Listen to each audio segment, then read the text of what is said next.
12월 30일 수요 영상예배에 함께 하신 일산교회 교우들을 환영하고 축복합니다. 다같이 사도신경으로 신앙 고백 드리심으로 2020년 마지막 수요 예배를 하나님 앞에 올려드리겠습니다. 전능하사 천지를 만드신 하나님 아버지를 내가 믿사오며 그 외아들 우리 주 예수 그리스도를 믿사오니 이는 성령으로 잉태하사 동정녀 마리아에게 나시고 본디오 빌라도에게 고난을 받으사 십자가에 못 박혀 죽으시고 장사한 지 사흘 만에 죽은 자 가운데서 다시 살아나시며 하늘에 오르사 전능하신 하나님 우편에 앉아 계시다가 저리로서 산자와 죽은 자를 심판하러 오시리라. 성령을 믿사오며 거룩한 공회와 성도가 서로 교통하는 것과 죄를 사하여 주시는 것과 몸이 다시 사는 것과 영원히 사는 것을 믿사옵나이다. 아멘. 찬송가 406장 고난 내 영혼 편히 쉴 곳과 함께 찬양하시겠습니다.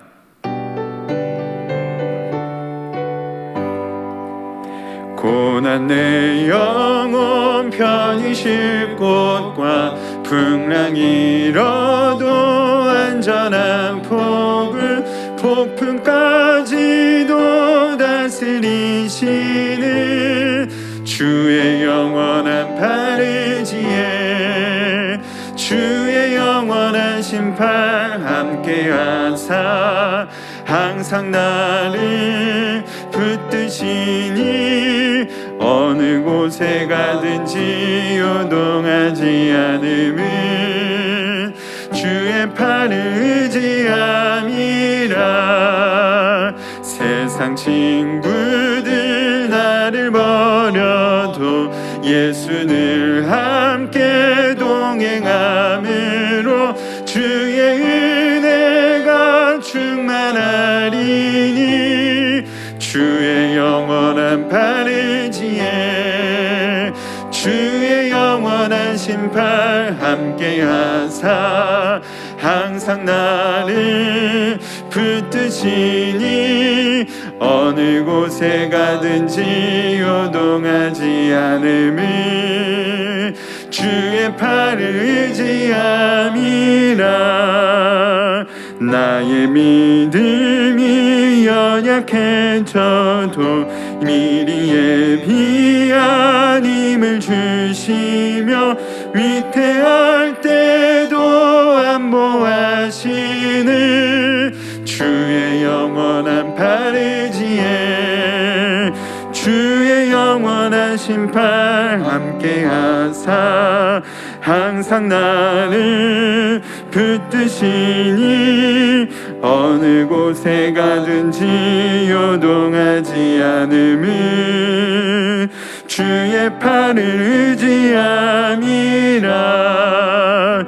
능치 못한 것 주께 없으니 나의 일생을 주께 맡기며 나의 모든 짐 대신 지시는 주의 영원한 발의지에 주의 영원한 심판 함께하사 항상 나를 붙드시니 어느 곳에 가든지 요동하지 않음은 주의 팔을 의지함이라.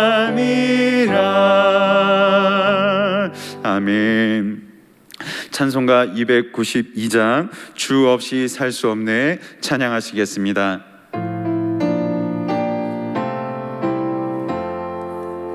주 없이 살 수 없네 죄인의 구주여 그 귀한 보배 피로 날 구속하소서. 구주의 사랑으로 흘리신 보혈이 내 소망 나의 위로 내 영광 됩니다.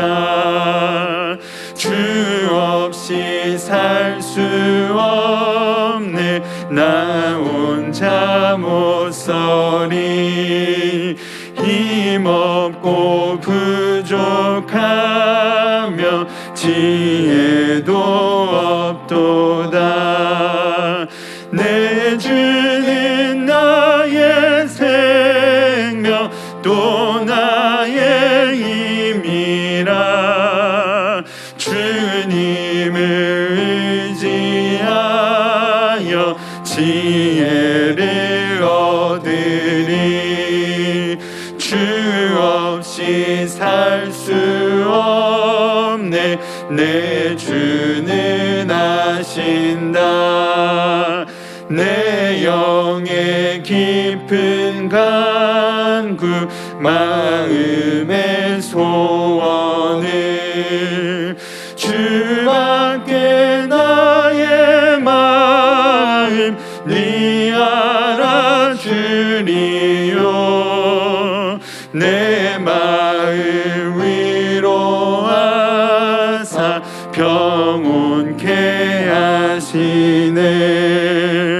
주 없이 살 수 없네. 세월이 흐르고 이 깊은 고독 속에 내 생명 끝나도 사나운 풍랑일 때 날 지켜주시니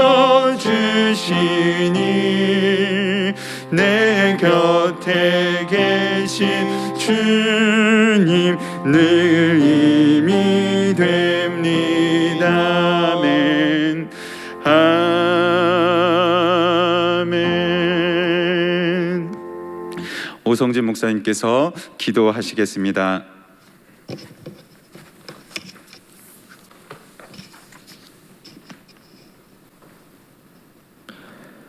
한 해 동안 이 어려움 중에서 우리를 지금까지 지켜주시고 오늘 이 예배 자리로 불러주신 하나님 아버지 감사합니다.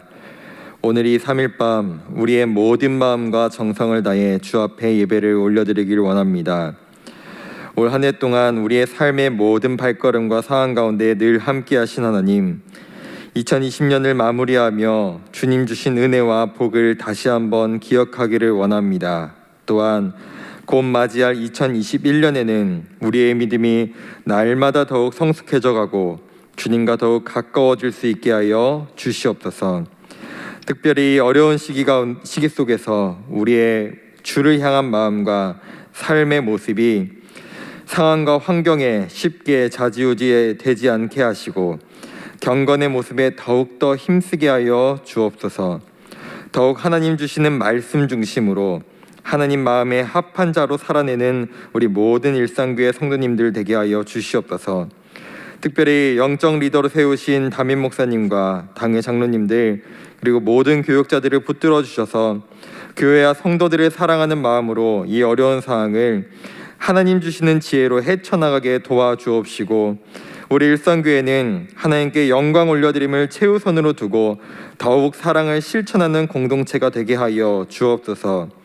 이 시간 말씀을 받습니다. 오늘 말씀 전하시는 윤정문 목사님을 붙들어 주시고 우리를 향한 하나님의 그 메시지를 온전히 선포하게 하여 주옵소서. 또한 듣는 우리는 그 말씀에 아멘하며 온전히 순종할 수 있는 마음을 허락하여 주옵소서. 감사드리며 사랑이 많으신 예수님의 이름으로 기도하옵나이다. 아멘.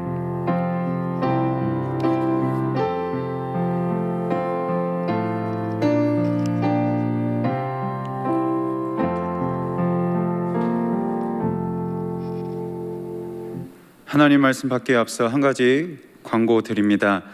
내일 12월 31일 오후 9시 1부 그리고 2부는 오후 11시에 송구영신 감사 예배를 실시간 영상 예배로 드립니다. 한 해를 마무리하는 시점에 온 가정이 함께 이 영상 예배에 참여하셔서 한 해를 인도하신 하나님 앞에 감사와 찬양 올려드리는 귀하고 복된 가정 되면 좋겠습니다. 그럼 우리 하나님 말씀 받겠습니다.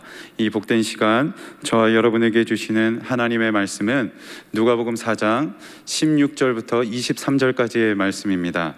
신약 성경 누가복음 4장 16절부터 23절까지의 말씀의 제목은 주의 은혜의 해를 전파하게 하려 하심이라입니다. 제가 읽겠습니다.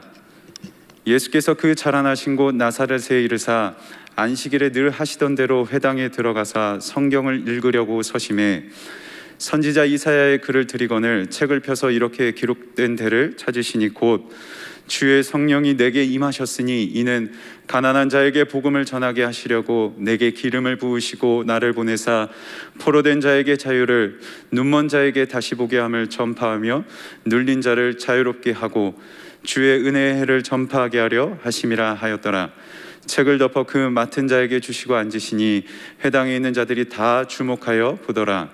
이에 예수께서 그들에게 말씀하시되 이 글이 오늘 너희 귀에 응하였느니라 하시니 그들이 다 그를 증언하고 그 입으로 나오는 바 은혜로운 말을 놀랍게 여겨 이르되 이 사람이 요셉의 아들이 아니냐. 예수께서 그들에게 이르시되 너희가 반드시 의사야 너 자신을 고치라 하는 속담을 인용하여 내게 말하기를 우리가 들은 바 가버나움에서 행한 일을 내 고향 여기서도 행하라 하리라. 아멘. 사랑합니다. 눈뜬 낙관주의라는 말이 있습니다. 눈먼 낙관주의가 어떤 현실을 바르게 직시하지 않은 채 막연하게 그저 잘 되겠지, 나아지겠지 하는 기대감에 빠져 있는 것이라면, 눈뜬 낙관주의는 내게 찾아온 현실, 위기를 바로 직시하고 하지만 한 가지 신념을 붙잡으면서 그 어려움을 견디는 것을 눈뜬 낙관주의라고 합니다. 이 눈뜬 낙관주의를 잘 설명해 주는 한 가지 일화가 있는데요, 바로 스톡데일 장군의 일화입니다. 이 스톡데일 장군은 베트남 전투에서 포로로 잡혔고 그리하여 포로 수용소에서 약 8년 동안 갇혀 있었던 인물이었습니다. 함께 포로로 수용되었던 다수의 사람들은 언젠가는 나아지겠지, 빨리 이게 해결되겠지 하며 지나치게 낙관하였지만, 하지만 상황이 여의치 않자 절망과 낙심이 찾아왔고 결국에는 스스로 생을 마감하는 것이 다수의 사람들이었다고 합니다. 하지만 이 장군은 현실을 바로 직시하면서 비록 나에게 어려움이 있지만, 지금 감당할 수 없는 힘든 상황이 있지만 나에게 있는 한 가지 신념, 그 신념을 붙잡고 버티겠다 하는 신념으로, 그 마음으로 8년이라는 세월을 버틸 수 있었다는 것이죠. 그렇다면 이 스톡데일 장군에게 있었던 그 신념은 무엇이었을까요? 바로 반드시 살아남을 수 있다, 반드시 살 수 있다라는 신념이었을 것입니다. 그리고 이 신념은요, 아마도 그가 장군으로서, 군인으로서 수많은 전투를 거쳐왔고 그 전투 가운데서 살아남았던 그 경험을 통해서 얻은 신념이었을 것입니다. 따라서 이 스톡데일 장군에게 있었던 그 신념을 한 단어로 함축할 수 있다면 그에게 있는 신념은 바로 경험이었던 것이죠. 그렇다면 마찬가지로 엄청난 이 환난 가운데 살아가고 있는 우리 그리스도인들에게 필요한, 반드시 붙잡아야 할 우리 그리스도인들에게 있을 신념은 과연 무엇이겠습니까? 오늘 말씀을 보시면 예수님께서 나사렛 지역으로 들어가십니다. 이 나사렛 지역은 오래전 구약시대 때부터 멸시와 편견으로 가득 찼던, 무시당했던 지역이었습니다. 나사렛은 이스라엘 가장 북쪽에 위치한 갈릴리 지역에 속해 있는 작은 마을이었습니다. 과거부터 이 갈릴리 지방은 이방 지역들과 인접한 곳에 위치하였고, 또 이방 문화에 속해 있는 메소포타미아 문명과 또 이집트를 연결하는 비아 마리사라는 길이 이 지역을 통과하기도 했습니다. 이 길을 통해서 이방 국가들이 서로 교류하였고, 군사, 물품, 경제, 사회적인 교류가 이 길을 통해 활발하게 이루어졌습니다. 또한 이 지역을 차지하고자 이방 국가들이 서로 이 지역을 침략하기도 하였습니다. 따라서 어쩔 수 없이 타이에 의해서 갈릴리 지역, 특별히 이 나사렛 지방은요, 이방 문화의 영향을 아주 많이 받을 수밖에 없었던 것이죠. 이와는 반대로 유대 지역과 이 예루살렘, 특히 이 예루살렘은 고도가 높은 산에 위치해 있었기 때문에 외부로부터의 접촉이 흔치 않았습니다. 특별히 예루살렘은 유대교의 종교적 중심지였고 사회적 중심지기도 하였습니다. 따라서 이 예루살렘과 유대 지역을 살아가고 있는 사람들이 보았을 때 저 이방 문화들로 가득해 있는 나사렛 지방, 갈릴리 지방은 이방 문화들로 오염되어 있는 경건치 못한 지역이라는 편견이 생길 수밖에 없었던 것이죠. 그리고 이 편견은 시간이 흐를수록 더욱 고착되었고 예수님께서 사역하셨던 이 신약 시대에 이르러서는 나사렛 지역이라고 하면 같은 유대 민족으로 쳐주지도 않을 만큼 심각한 편견의 대상이었다고 합니다. 사회적으로 완전히 고립되어 버린 것이죠. 사회적으로 고립되면 경제적인 고립도 찾아옵니다. 나사렛 지역 출신이라면 경제적인 교류를 하지 않습니다. 일자리에 고용해 주지도 않습니다. 결국 나사렛 출신의 사람들은 더욱 가난과 빈곤에 빠져 들어갈 수밖에 없었던 것이죠. 따라서 나사렛 지역은 사회적으로도 종교적으로도 그리고 경제적으로도 수치를 당할 수밖에 없고 멸시와 또 조롱을 당했었던 그런 슬픈 아픔 가득한 지역이었었던 것입니다. 이에 비추어서 볼 때 이와 같은 나사렛 지역에서 거룩하신 하나님의 그 거룩한 말씀을 선포하시는 예수님의 행보는 가히 파격적이었다라고 볼 수밖에 없습니다. 그렇다면 왜 예수님께서는 굳이 이 나사렛 지역에서 이 회당에서 하나님의 말씀을 선포하셔야만 했을까요? 누가복음의 저자인 누가는요, 이 나사렛을 기록할 때 콕 집어서 이 나사렛을 이렇게 소개합니다. 예수께서 자라나신 나사렛. 예수님께서는 이 나사렛 지역에서 약 30년을 생활하시면서 이곳에서 자라오셨습니다. 그렇게 나사렛 사람들의 처한 그 아픔과 슬픔을 누구보다 잘 아셨습니다. 아시기만 한 것이 아니라 직접 그 수치와 모멸을 당하셨기에, 경험하셨기에 그들이 겪는 그 아픔을 공감하실 수 있었습니다. 공감하셨기에 저들에게 필요한, 이 나사렛 지역 사람들에게 필요한 것이 무엇인지도 아셨을 것이고, 그것을 아시는 예수님께서 지금 그들에게 주고 계시는 것이 무엇이냐, 바로 하나님의 말씀, 구원의 복음을 선포하고 계시는 것이죠. 성도 여러분, 우리는 여기서 예수님께서 우리에게 말씀을 주실 때 어떠한 마음으로 주시는지 분명하게 기억해 볼 필요가 있습니다. 예수님은 우리에게 말씀을 주실 때 우리와는 전혀 상관없는 사람처럼, 나와는 너희는 상관없어, 아무런 관계가 없어 라고 말씀하시듯 그저 멀리서 툭 던지듯 주시지 않으십니다. 예수님께서는 우리의 처한 모든 상황들을 다 경험하셨습니다.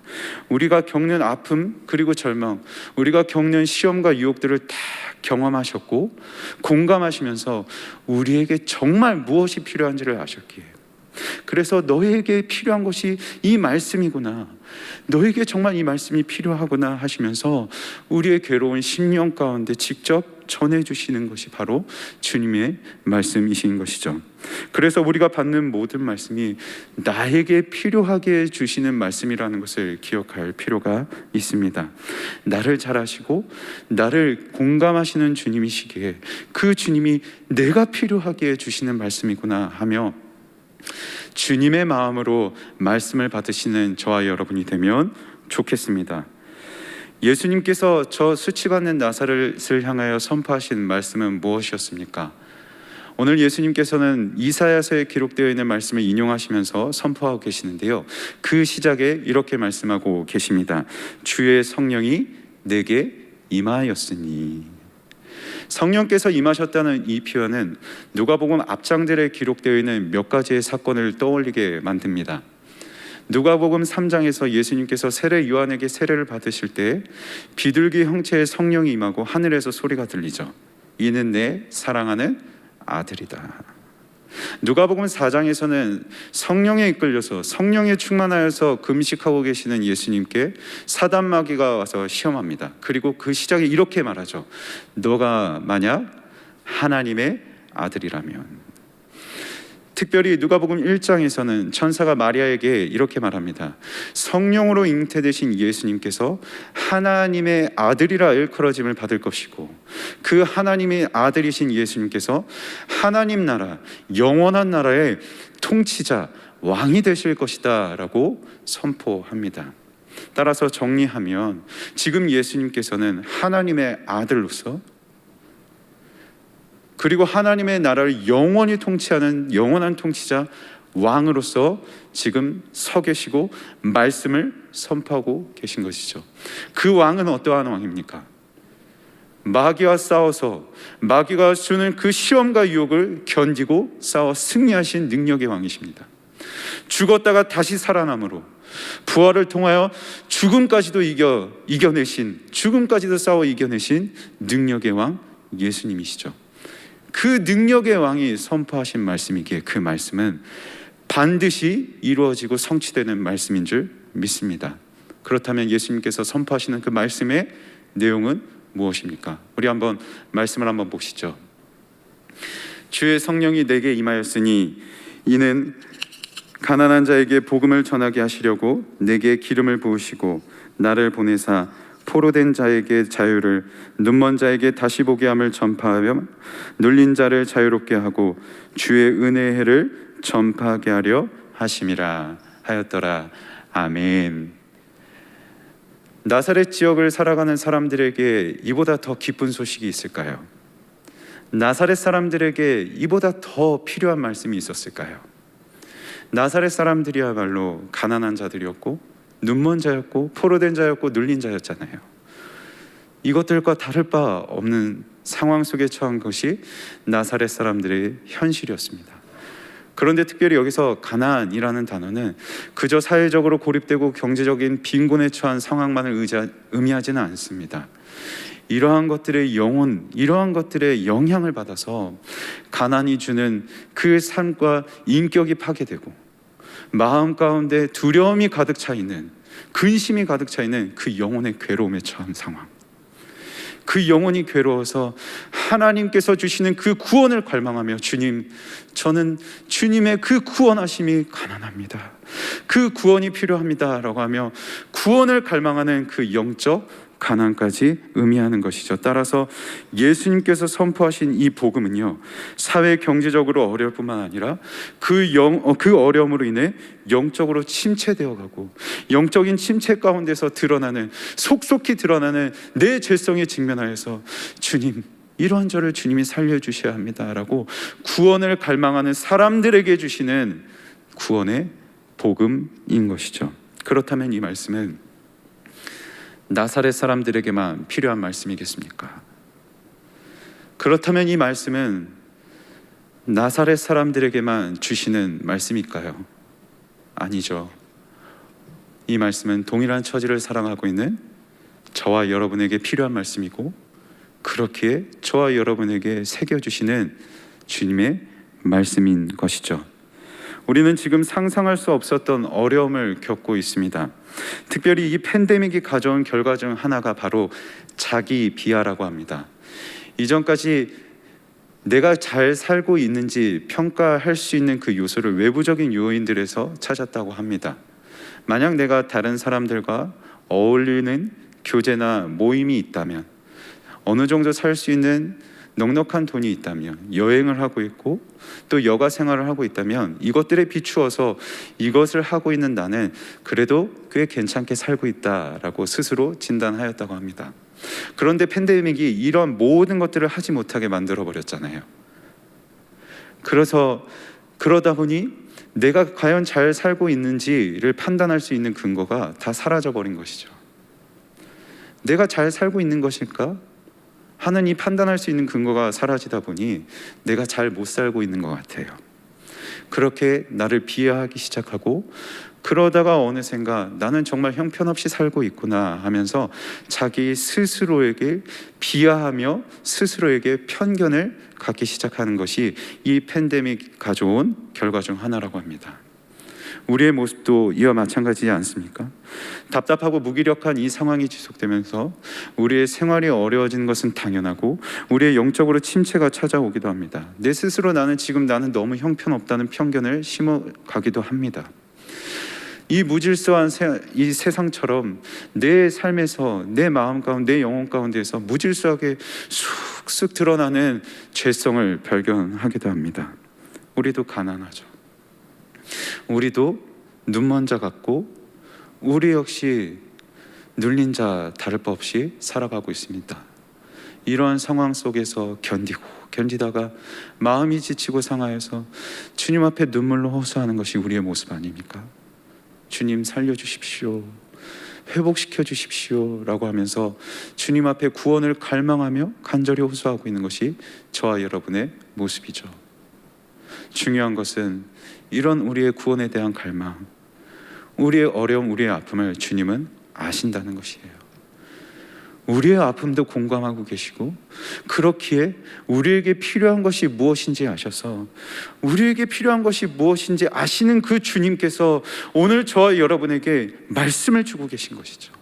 이것이 우리 일산교회 교우들에게 정말 필요하구나, 말씀이 필요하구나 하시며 우리에게 이 구원의 복음을 우리의 마음 가운데도, 우리의 심령 가운데도 직접 새겨주시지 않으시겠습니까? 예수님께서 구원의 복음을 선포하시면서 그 마무리에 이렇게 말씀하십니다. 주의 은혜의 해를 전파하게 하려 하심이라. 아멘. 가난한 자에게 복음이 전파되고 눈먼 자가 보게 되며 포로된 자와 눌린 자가 자유롭게 되는 이 놀라운 구원의 역사가 바로 주님의 은혜라고 말씀하고 계십니다. 먼저 이사야 선지자가 이 말씀을 이스라엘 백성들에게 선포하였을 때 하나님께서는 이사야 선지자를 통해서 이스라엘을 책망하셨습니다. 이 시기에 가난할 수밖에 없었던 것은 과도한 세금 그리고 착취, 고금리의 영향을 받아서 가난할 수밖에 없었다고 합니다. 그렇게 가난한 자들이 구제를 받을 수 있었던 유일한 방법은 바로 부자들의 자선 행위였죠. 하지만 부자들, 특히 종교 지도자들 그리고 사회 엘리트 계층들은 이 가난한 자들을 돌보지 않았습니다. 돌보기는커녕 오히려 불법적인 행위들을 통해서 가난한 자들로부터 더 착취하는 악을 저질렀기 일쑤였죠. 그래서 하나님께서는 그 이스라엘 백성들을 책망하셨습니다. 그런데 영원한 나라를 다스리시는 그 능력의 왕, 모든 시험과 죽음까지도 이기시는 그 능력의 왕께서 이제 그 고립되어 있고 절망 가운데 빠져가는 나사렛 사람들을 향하여서 이제 너희를 향하여 구원의 때가 이르렀다, 은혜의 때가 이르렀다 하고 선포하고 계신 것입니다. 그렇기에 결국 나사렛과 같은 우리가 의지해야 할 대상은 바로 예수 그리스도입니다. 우리가 의지해야 할 것은 세상도 아니고 사람도 아닙니다. 만약 우리가 세상과 사람만을 의지하여 간다면 그것이 결국 우리의 올무가 되고 말 것입니다. 우리가 의지해야 될 것은 오직 예수님이요, 그분이 베푸시는 구원의 은혜, 살리시는 은혜인 것이죠.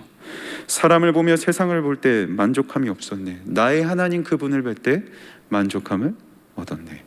가시밭에 백합화 예수의 향기 날리니 할렐루야 아멘. 사람을 보며 세상을 볼 때 우린 만족하지 않습니다. 여전히 좌절합니다. 우리의 삶이 가시밭의 백합화처럼 가시 같은 여러 환난 속에 찔리듯 환난 속에 연속에 살아가고 있지만, 그럼에도 불구하고 우리의 입술에서, 우리의 영혼에서 할렐루야 아멘이라는 찬양의 고백이 쏟아져 나올 수 있는 것은 우리를 그 가운데서도 인도하시고 살려내시는 예수 그리스도의 향기가 있기 때문 아니겠습니까? 그렇다면 주님께서 우리를 구원하시는 이 은혜의 때는 과연 언제일까요? 주님께서 오늘 이렇게 말씀하십니다. 이 말이 오늘 너희 귀에 응하였다. 이 글이 오늘 너희 귀에 응하였다고 말씀하십니다. 이 오늘은 주님이 말씀을 선포하시고 있는 이 말씀의 시대, 이 시간만을 의미하지 않습니다. 바로 이 말씀을 받고 있는, 오늘 우리가 이 예배 자리에서 말씀을 받고 있는 지금 이 시간을 의미하기도 합니다. 이 구원의 때는 바로 우리가 말씀을 받고 있는 지금입니다. 사랑하는 성도 여러분, 이 예배의 자리에서 오늘 우리에게 주시는 말씀을 통하여 지금 오늘 하나님께서 저와 여러분의 영혼과 삶을 회복시키시는 은혜를 경험하시는 저와 여러분이 되길 소망합니다. 그리고 계속해서 예수님께서 이렇게 말씀하시죠. 너희 귀에 응하였다. 귀에 응하였다는 것은 귀에 들리는 이 말을, 귀에 들리는 이 말씀을 순종하고 믿음으로 반응하는 것까지 요구하는 것을 의미합니다. 주님의 말씀을 귀로 들은 나사렛 사람들의 반응을 보십시오. 이 사람이 요셉의 아들이 아니냐라고 말합니다. 그들은 예수님의 말씀을 듣고 놀랐습니다.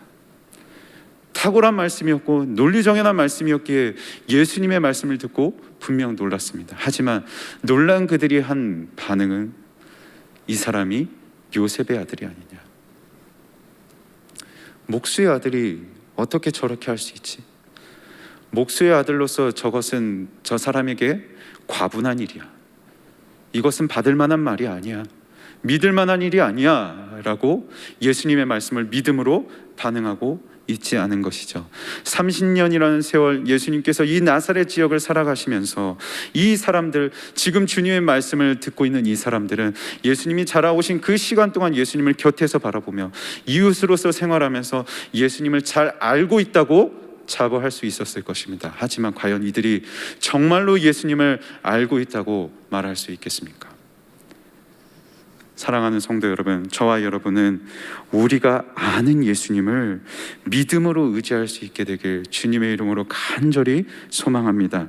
우리가 주님을 의지하는 것이 때로는 기도의 모양으로, 때로는 찬양의 모양으로, 예배의 모양으로 쏟아지는 우리의 삶의 실체로 드러나는 은혜가 있길 간절히 소망합니다. 그리할 때 우리의 삶도 회복되고 영원히 회복되는 은혜를 반드시 이루어 주실 줄 믿습니다.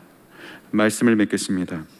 저는 서두에서 스톡텔 장군의 이 신념은 경험에서 비롯된 것이고, 따라서 이 신념을 한 단어로 함축하면 경험이라고 말씀드렸었습니다.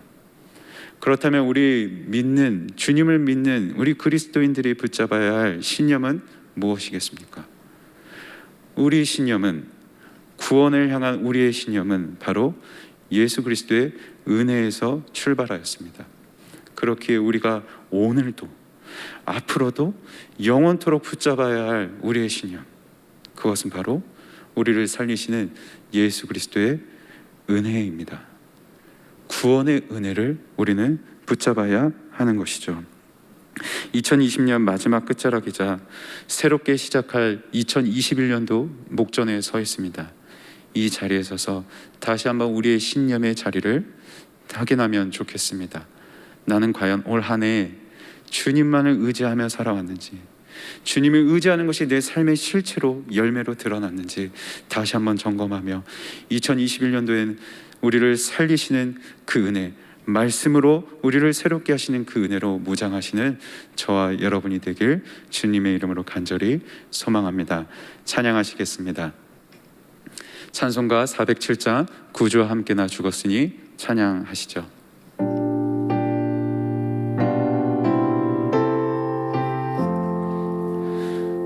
구주와 함께 나 죽었으니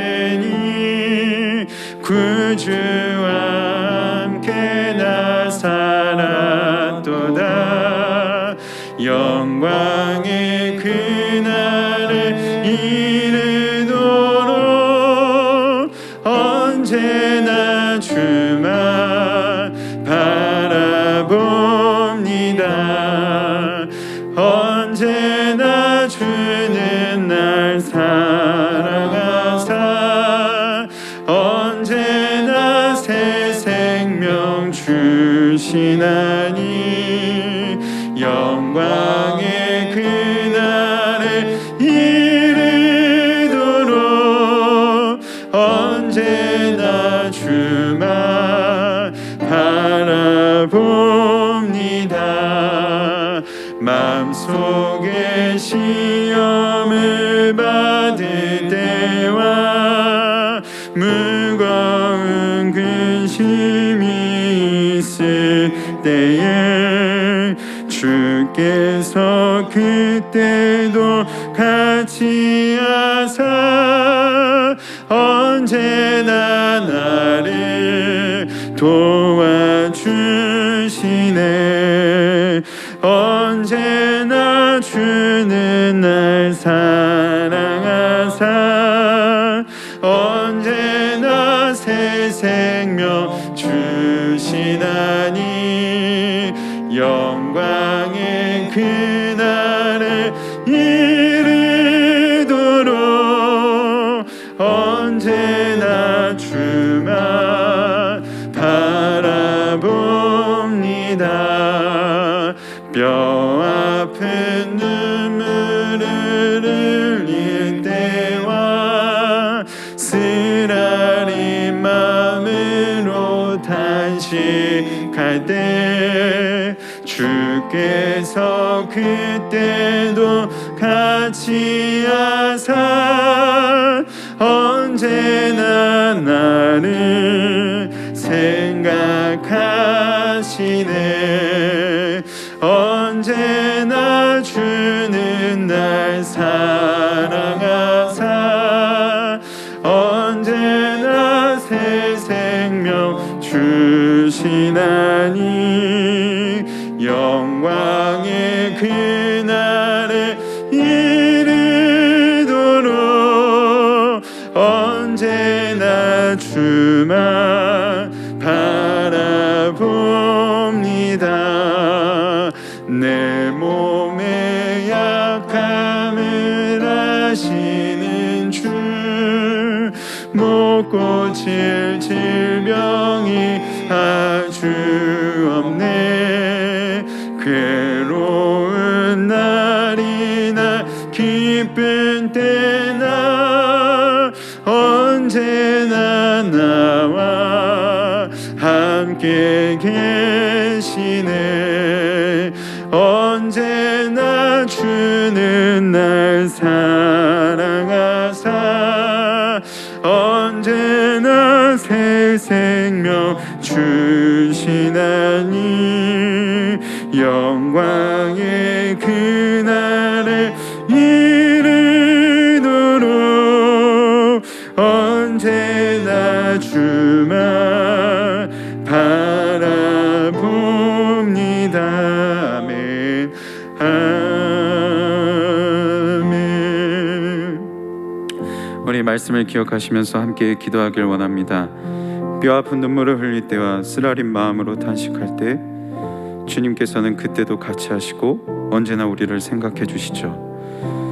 내 몸의 약함을 아시고 질병으로 쓰러져 갈 때 괴로운 날이나 기쁜 때나 나와 함께 하시고 날 사랑하셔서 언제나 새 생명 주시길 원하시는 주님 앞에 나아가 그 주님만이 나의 의지할 바 되심을 고백하며 함께 기도하면 좋겠습니다.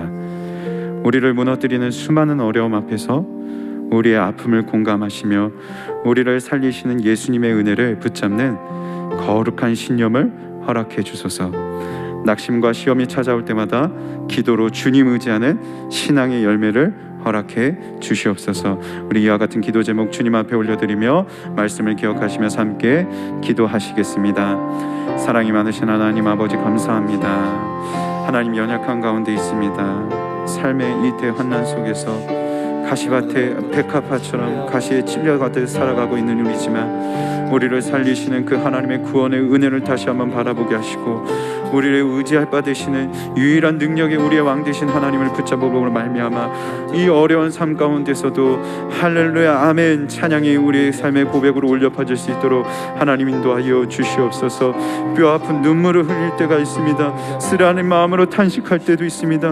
못 고칠 질병이 없으신 그 주님을 의지하며 우리의 질병을 주님 앞에 토로할 때도 있습니다. 아버지 우리를 언제나 사랑하시고 우리와 함께 하시는 그 주님, 언제나 새 생명 주시는 그 주님을 믿음으로 말미암아 그 능력의 왕 되신 그 주님께서 선포하신 그 말씀 반드시 이루어질 줄 믿음으로 말미암아 아버지는 기도하오니 주여 우리를 건져내 주시옵소서. 우리 스스로 우리의 편견을 내려가며 나를 피하며 살아가는 저 구렁텅이에 빠져가는 우리이지만 그 가운데서 주님 우리를 건져내 줄 믿습니다. 올 한 해를 지켜주신 주님, 내년 2021년도 주님 주님 우리를 인도하시며 동행하시며 지켜주실 줄 믿사오니 온전히 그 주님을 바라보며 나아가 우리 귀에 응하신 그 말씀을 믿음으로 순종하며 반응하는 아버지 하나님, 우리 일산교회 모든 교우들과 가정될 수 있도록 아버지 하나님 인도하여 주시옵소서. 믿음으로 주의 말씀 앞에 반응할 때 우리를 살리시는 그 구원의 은혜를 목도하는 삶의 자리에서 열매로 경험하는 우리 일산교회 교우들 될 수 있도록 주여 아버지 하나님 인도하여 주시옵소서. 주여 아버지 하나님 인도하여 주시옵소서. 우리 한 가지 더 기도 제목을 놓고 기도하면 좋겠습니다. 혼란스러웠던 2020년에 교회와 가정을 인도하신 하나님께서 2021년도에도 우리 가정과 교회를 인도해 주시옵소서. 예배된 사역들이 잘 진행될 수 있도록 지혜를 부어주시고 무엇보다도 더욱 기도로 준비하며 무장되는 우리 일산교회와 가정 되게 하여 주시옵소서. 우리 시간 교회와 가정을 위해 기도하신 뒤에 여러분 가지고 계신 기도 제목을 각자의 처소에서 조용히 주님 앞에 하지만 간절하게 기도하시겠습니다. 아버지 하나님 감사합니다. 하나님 올 한 해 참으로 힘들었습니다. 상상할 수 없었던 어려움이 우리에게 현실로 다가왔습니다. 수많은 두려움과 수많은 좌절 속에 빠졌습니다. 하지만 하나님 올 한 해 우리를 지켜주신 그 주님의 은혜를 구하며 기도하오니 주여 주의 은혜로 무장되게 하여 주시옵소서. 주님으로 무장되게 하여 주시옵소서. 예수 그리스도가 우리의 신념 되게 하시고 예수 그리스도가 우리의 유일한 믿음 되게 하여 주시고 그 주님께서 베푸시는 구원의 은혜가 아버지 우리가 바라볼 바가 되게 하여 주셔서 날마다 눈을 보러 산을 바라보고 눈을 보러 여호와 하나님을 바라보게 하여 주셔서 주님이 나의 구원자 되시고 주님이 나의 피할 바 되시고 주님이 나의 바이고 산성 되심을 우리의 삶의 자리에서 고백할 수 있도록 간증이 쏟아져 나올 수 있도록 아버지 하나님 인도하여 주시옵소서. 아버지 하나님 한 해를 마무리하고 다시금 새로운 시작을 하는 그 목전에 서 있습니다. 기도로 준비하게 하시고 기도로 무장되게 하여 주시옵시고 특별히 아버지 하나님 일산교회 모든 사역들 아버지 하나님 또 가정이 계약한 모든 계획들이 아버지 하나님 은혜로 함께 진행될 수 있도록 기도로 준비하게 하시고 기도로 더욱 무장되는 역사가 일어나게 하여 주시옵소서. 그래서 아버지 하나님 이 시간에 아버지 하나님 더욱더 기도의 은혜가 넘쳐나도록 아버지 하나님의 은혜를 더욱더 삼하는 겸손한 우리 일상교회 주여 우리 가정 되게 하여 주시옵소서. 주여 우리에게 은혜를 더하여 주시옵소서. 주여 아버지 하나님 인도하여 주시옵소서.